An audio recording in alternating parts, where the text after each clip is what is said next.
All right, let's talk a little bit of politics. What's happening with City of LA, California, and certain parts of the country? Progressive voters or individuals are being elected into office. So progressives may end up taking over certain city councils, neighborhood councils, and state assembly, Senate. It's going to be an interesting change. Now, is it going to be better? Is it going to be worse? We won't know until we find out, until we see it. I do believe they are being underestimated. I do believe the reason why they are coming in strong is for multiple reasons. They actually have decent funding. They're grassroots. They're everything every campaign wants to be or should be. They have funding from a big guy or two.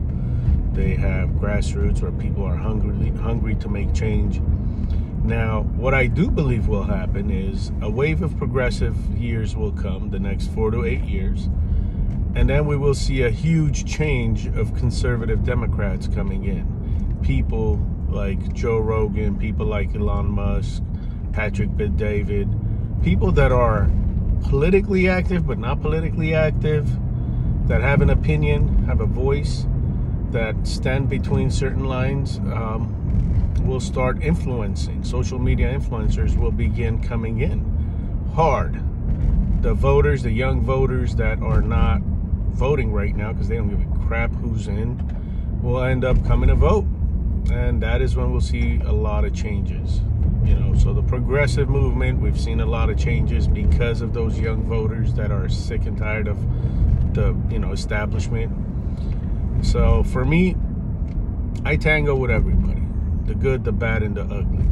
The challenge is policies that make average citizens' lives more difficult is what I am worried or concerned about. Now, everybody has made policy with the best intentions and has ended up hurting the little guy or the average citizen. So it's not about left, right, progressive, Democrat, Republican, conservative, all those things. It's about educating the lawmakers and for them to be able to make the right decisions. So if you're not going to be active, involved, writing to your legislators, communicating with them, showing up to meet and greets, talking to them, voicing your concerns, then shut up already. You know what I mean? Stop being keyboard warriors. Stop thinking you matter and you're important. You're not. Sorry to tell you, you're not. Because you're not doing the work. You're just bitching and complaining, which does not change anything.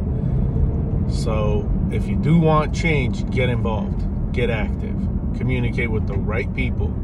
Don't just go on people's Facebook pages and rant and rant and rant. It doesn't change anything. They actually block you, and some of them are stubborn enough to just say, you know what, screw you. I'm not going to deal with you anymore. So be smart about how you approach politicians, elected officials. They're human beings. They've got feelings. They've got emotions. Show them love. Show them respect. They'll give you their time. That's what they're there for. And, 8% of the politicians I've met, 98, even 99, have good intentions, and they'll give you the time of day. I have met a few that are, they're not good people. Let's put it to you that way. Because when you're elected, you're supposed to give the citizens of your district or individuals fair share of time. Everybody's fighting about equality. Well, same. I may not like your stance, your opinions, but that doesn't mean I don't give you the 15 minutes that I'm giving everybody else to speak on that topic. Because I've discovered through conversations, you could change people's minds. Even a 15-minute conversation can change somebody's mind. So, one, always, unless you're a fear of changing your mind, give people the opportunity to speak, even if you don't think you agree with them. And that's all that I ask. I'm not asking for too much. I think everybody should be treated fairly. Everybody should have the opportunity to voice their opinion.